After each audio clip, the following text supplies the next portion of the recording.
England, India మధ్య 4వ test ఇంకొన్ని గంటల్లో ప్రారంభం కానుంది. ఇప్పటికే ఈ టెస్టుకు సంబంధించి చాలా మంది విశ్లేషకులు ఎన్నో విశ్లేషణలు చేశారు.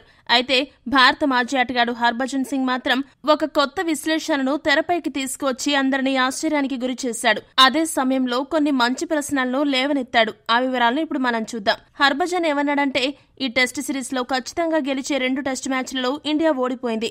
ఇది ఖచ్చితంగా కాస్త నిరాశ కలిగించే అంశమే. కానీ అనుభవం లేని యువ జట్టు ఈ స్థాయిలో పోరాటం చేయడం అనే విషయాన్ని మనందరం మెచ్చుకోవాల్సిన అవసరం అయితే ఉంది.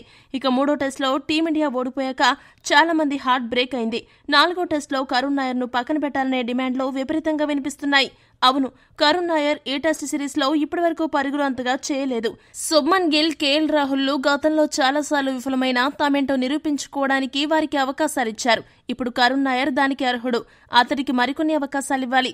అందరి విషయంలోనూ ఒకే రకమైన ప్రమాణాలుండాలి. ఇతరులకు 5 లేదా 6 ఛాన్సులు ఇచ్చినప్పుడు మరి కరుణ్ నాయర్ చేసిన నేరమేంటి? అలాగే సాయి సుదర్శన్ కు ఒకే ఒక్క అవకాశం ఇవ్వడం సమర్థనీయం కాదని నేను భావిస్తున్నాను. కానీ కరుణ్ కు 3 అవకాశాలిచ్చారు కాబట్టి మిగతా మ్యాచ్ల్లోనూ అతన్ని కొనసాగించాలని హర్భజన్ పేర్కొన్నాడు. కరుణ్ నాయర్ కోసం హర్భజన్ ఇచ్చిన సలహా బాగుందా? మీ అభిప్రాయాన్ని కామెంట్ సెక్షన్లో కామెంట్ చేయండి. మరిన్ని స్పోర్ట్స్ అప్డేట్స్ కోసం మా ఛానల్ను సబ్స్క్రైబ్ చేసుకోండి.